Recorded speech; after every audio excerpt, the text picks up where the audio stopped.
أعوذ بالله من الشيطان الرجيم. بسم الله الرحمن الرحيم.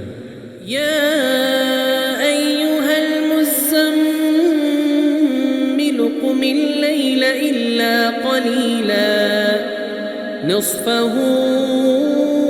أو انقص منه قليلا أو زد عليه ورتل القرآن ترتيلا إنا سنلقي عليك قولا ثقيلا إن ناشئة الليل هي أشد وطئا وأقوم قيلا إن لك في النهار سبحا طويلا واذكر اسم ربك وتبتل إليه تبتيلا رب المشرق والمغرب لا إله إلا هو فاتخذه وكيلا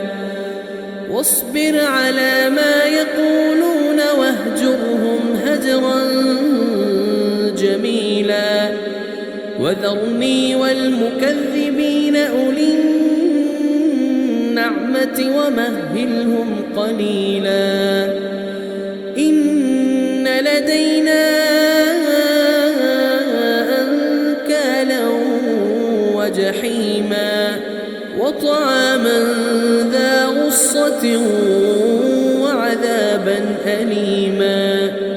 يوم ترجف الأرض والجبال وكانت الجبال كثيبا مهيلا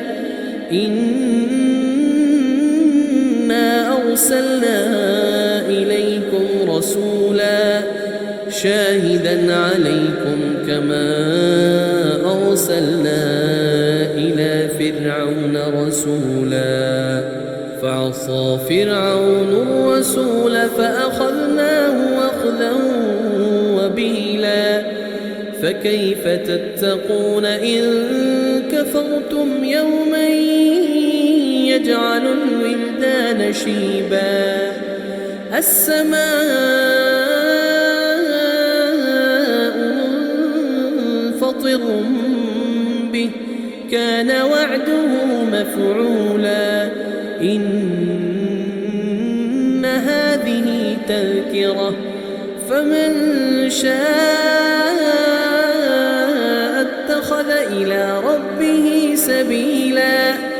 إن ربك يعلم أنك تقوم أدنى من ثلثي الليل ونصفه وثلثه وطائفة من الذين معك والله يقدر الليل والنهار علم أن لن تحصوه فتاب عليكم فاقرؤوا ما تيسر من القرآن علم أن سيكون منكم مرضى وآخرون يضربون في الأرض يبتغون من فضل الله وآخرون يقاتلون في سبيل الله فاقرؤوا ما تيسر منه وأقيموا الصلاة وآتوا الزكاة وأقرضوا الله قرضا حسنا وما تقدموا لأنفسكم من خير تجدوه عند الله هو خيرا وأعظم أجرا